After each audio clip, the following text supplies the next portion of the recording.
I'd like to show you how the story that you might share with a friend in the morning may be entirely different by the time they read it in the afternoon.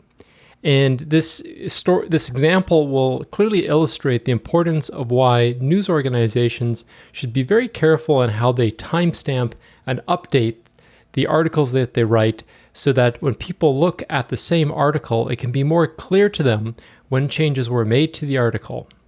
All right, let's look at the article. So this week, CBC News posted on Nursing Day, May 12, 2021, an article titled, "Ontario ICU Nurses Say Doctors Are Getting Paid 10 Times Their Pay for Similar Work During the Pandemic." And so this article obviously caused a lot of outrage, and on social media there was a lot of discussion around it. You can see that it got hundreds of likes and retweets and comments. The article's byline was, "Ontario's ICU nurses lost their pandemic pay in August 2020. In some cases, their training..." There was a typo in the byline. It should say they're trailing doctors, not training. Trailing doctors' earnings as much as $450 an hour. And so there was this initial article. It got picked up by, Andrea Picard, one of the most preeminent health columnists in Canada. And as you can see, then it got passed around different hashtags: Ontario politics, Nursing Week 2021. It looks like even other newspapers began to pick up a similar type of story.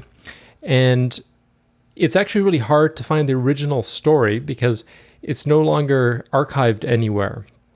The Wayback Machine never archived the page, but you can see here from the way that Twitter saved that original story, the original title, and the original byline, that this is what the story was about. It was about, from what I recall, it was some ICU nurses had thought that doctors were being paid a very high rate to do the exact same nursing work when they were in the ICU. Well, it turns out that further investigation of the story was done, and this was entirely incorrect. The premise of the article was wrong. And the author of the article then went and rewrote the article. And if you click on the link and you go to the exact same article, that article we showed you there before no longer exists. The article now, the exact same link to the same article, has the title, "Ontario Doctors Dispute Nurses' Claim About Pandemic Pay," which is different than its original title, "Ontario ICU Nurses Say Doctors Are Getting Paid 10 Times Too Much for the Same Work." And then the byline, "Pay rates cited by nurses applies only when physicians are working as doctors, not when supporting nurses," is again entirely different than what the original byline was, which was a huge change. And when you read the content of the article, the content is dramatically different. They now have an interview from the Ontario Medical Association. And the point that I'm trying to illustrate here isn't the specific details of what this article is discussing, but what I'm really trying to focus on is the fact that one article could have been shared in the morning, as some people I saw did on social media, and there was a discussion that went around that, but that if you went and read that same link to the same article by the afternoon, the title, the byline, and the content of what you were reading had entirely changed. And this causes huge problems, as you could imagine, in the way that people perceive what the news is and perceive what facts are. It's a shame that the first version of the article had been so poorly researched, and it's good to see that further research was done, but the way that it was updated isn't transparent. And so the only way that you would know that the article has been changed is that this small update here is on the top of the article. It says last updated, and then they had the date of the last update. But otherwise, you don't know that everything else you're reading is entirely different than what your colleague or friend might have read in the morning. There's no updated box at the bottom of the article or at the top, and even at the content, it doesn't say that there's been updates. And then actually, there's a third version of the exact same article, because then the next day on May 13th, there were additional interviews with more sources that got just added into the text of this article. But again, you wouldn't know that there's actually a third version of the article, which essentially wasn't released until May 13th. And so this is extremely problematic when we realize that the media and the press historically have played the role of being the public record. They're a time machine where you can go back in theory historically and see how history unfolded day by day.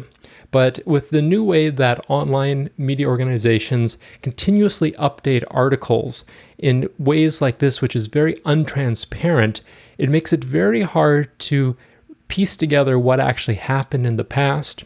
It covers up, I think, sometimes journalistic practices which might be, let's say, not the best in terms of promoting civil discourse. As you can see, the first version of the article was a bit inflammatory, especially to be posted during Nursing Week. And it's unfortunate that it seems that all the facts in the first version of the article were entirely wrong.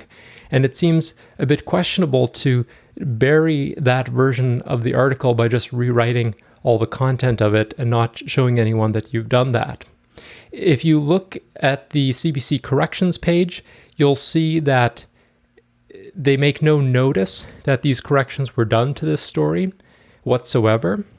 They say other stories were corrected, and when you look at those stories, you clearly see that there's a box at the bottom of the article indicating what the corrections were, but nothing like that is on this article, which is peculiar.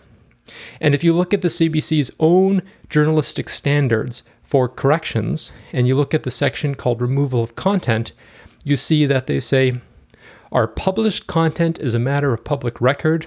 To change the content of previously published material alters that record. Altering the record could undermine our credibility and the public's trust in our journalism. And so there you have it. The CBC in the removal of content policy clearly demonstrates this importance of the concept of public record and why there has been a historic practice that once something is published, it shouldn't be altered, because that does influence the credibility and our trust in journalism, which is, I think, has happened with this particular article.